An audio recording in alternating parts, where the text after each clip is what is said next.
Guys, welcome back to our vlog.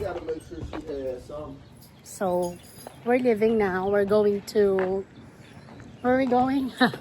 We're going to have nail spa char. I'm going to have my nail polish done. I am going to have my nails done. Woo! And our baby here. He's going with us. Lieutenant.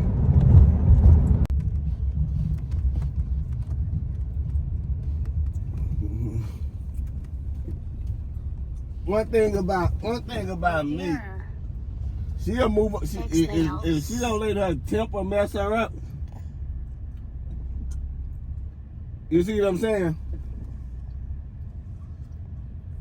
May kausap kasi sa cellphone ng Tip. asawa ko.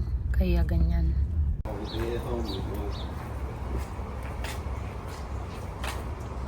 Oh, they are open tomorrow.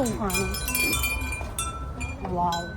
Ito guys, napaka-sanitary nila. Yung mga ganyan, may yung mga plastic pagkatanggalin nila mamaya. Okay, that's okay. Tapos, yung mga gumagawa, naglilinis ng kamay mo, ganun, o kaya ng kuko mo. Naka-gloves sila.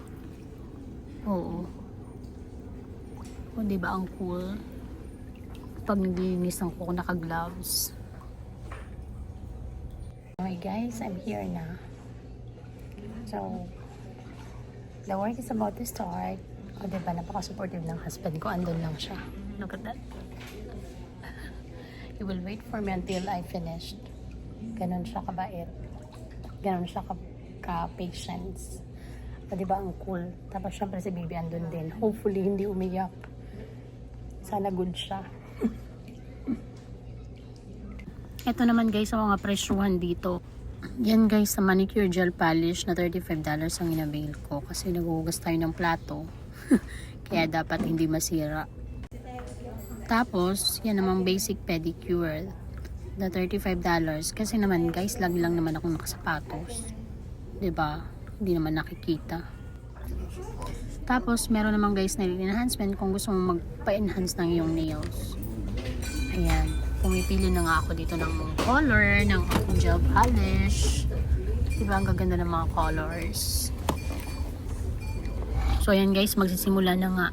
Nang matapos nyo na yan linisan guys at malagyan na ng pedicure, minasage naman ako ng hot stone. O diba, ang cool. Hindi ko na kasi yun na-videoan. Kasi nililinisan na yung kamay ko kanina. Kaya hindi ko na na-videoan yung pag ano niya. Pero basta nilagyan niya muna ng warm towel tapos yung hot stone. Yung hot stone guys, ginawa na yun after niya ng yan, masabon yan at massage. Since basic pedicure lang kinuha ko guys, ayan lang. Hindi kasi siya papatuyuin. Kaya naglagay sila ng slipper.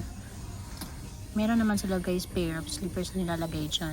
Dito guys, paglagay niya ng inaayos niya na lang kasi yung nail polish kaya hindi na siya dito naka-gloves. Pero the whole time na ginagawa niya, oh.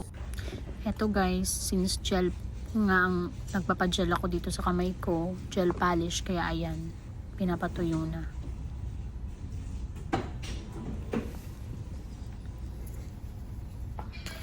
Minasay niya rin yung arm ko, ayan. Pakatapos niya akong lagyan ng nail polish. So for this service guys, $70 ang binayaran natin. Kung sa peso yon, ako 4,000 pesos na yon. Kung dyan ako nagpalinis at gumawa ng service na to, malamang nasa 1,000 lang babayaran ko. Mahal dito guys. Dito nga, tapos na yung service. No. Pumunta ako dito sa area na yan kasi pag hindi gel, for example, ang kinuha mo na polish, hindi gel polish, papatuyuin mo siya, syempre. Tapos meron dyan sa baba. Guys, ang dami.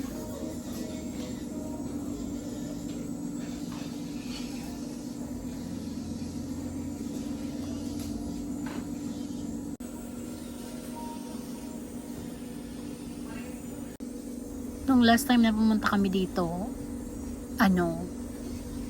walang masyadong customers. Pero ngayon, nung pagpunta namin ng time na to, madami. Ang daming tao dun sa unahan.